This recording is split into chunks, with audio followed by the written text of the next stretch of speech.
An island, innocent children, a group bound together by the finest threads of civilization. But what happens when those threads snap? How innocent is human nature, really? William Golding's Lord of the Flies is not just a novel. It is a mirror reflecting the darkness hidden within humanity. Today, we will explore this masterpiece in depth together. Prepare for a dark journey from characters to symbols, from the meaning of the island to today's society. I warn you, at the end of this journey, your belief in human nature will never be the same again. Chapter 1. Plot.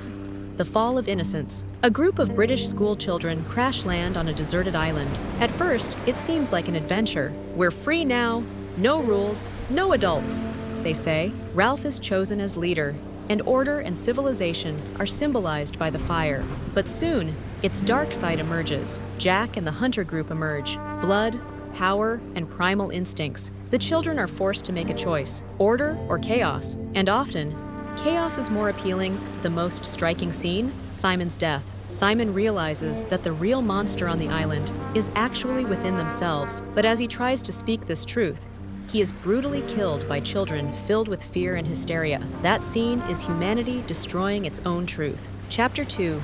Characters, the masks of humanity. Ralph, symbol of civilization, order, and reason. He strives to keep the fire burning, believing it is the only path to salvation. But the crowd, the majority, does not want to hear Ralph's voice. Jack, symbol of power, ambition, and chaos. He starts with hunting, then tastes blood and fear. The mask of civilization falls, revealing the savage within. Piggy, intelligence, science, reason. But due to his physical weakness, no one takes him seriously. His glasses are used to start a fire, meaning that the essence of civilization actually survives through him. And when those glasses are stolen, the light of civilization is also stolen. Simon, a symbol of innocence and truth. In his solitude, he connects with nature and is the only one who sees the truth. But he is destroyed by the madness of society. Golding's mastery lies here. These characters are not just children. They are different faces of humanity. Each one is us. Chapter 3. Symbols. The island as a metaphor for the world fire. Hope, salvation, the light of civilization. When the fire goes out, humanity itself goes out. The conch. Law, order, the right to speak. When the conch is broken, order is completely destroyed. The pig's head. Lord of the Flies. Darkness, violence, and the devilish essence of human nature. This head, swarmed by flies, becomes the true god of the island. Each symbol is not just an object. It is a part of humanity's ancient story. Chapter 4. The Big Questions. What is human nature?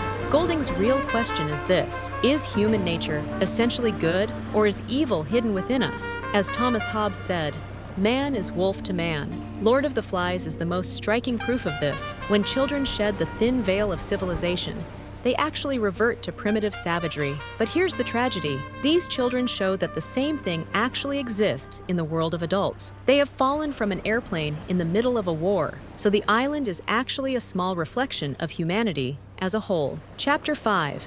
Connections to today. Now let's stop and think. This novel was written in 1954, but when we look at social media, politics, and social crises today, are we really that different? The lynch mob mentality, the silencing of reason by the lust for power, the us and them divide. It's all still here. Golding's children appear today on Twitter, TikTok, even in the daily news. Perhaps Lord of the Flies offers us not just a story, but a warning. If we are not careful, we are all on that island. Chapter 6. Closing. A call to the audience. William Golding showed us a painful truth. The monster is not outside. It is within us.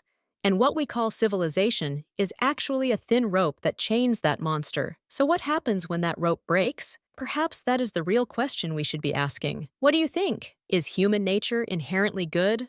Or is evil always within us? Let's discuss it in the comments. If you enjoyed this journey, don't forget to subscribe and share the video, because in our upcoming videos, we will explore the darkest and brightest corners of literature together.